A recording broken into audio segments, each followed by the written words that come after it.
If your USB-C earpods aren't connecting to your MacBook, it can be frustrating, especially when you plug them in and nothing happens. You might expect instant audio, but instead you get silence, or your Mac continues using the internal speakers. This issue can happen for several reasons, including incorrect audio output settings, temporary system glitches, or even compatibility and port-related problems. Sometimes the connection is actually working, but the Mac hasn't switched the audio output automatically. The good thing is that, in most cases, this isn't a hardware failure and can be fixed with a few quick checks. Once you go through the right steps, your earpods should start working normally again. Try these. Step 1. Plug your USB-C earpods firmly into the MacBook port.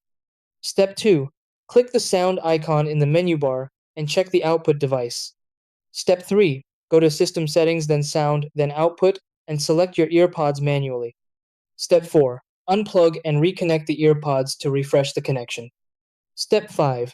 Try a different USB-C port to rule out port issues. Step 6. Restart your MacBook to clear temporary glitches.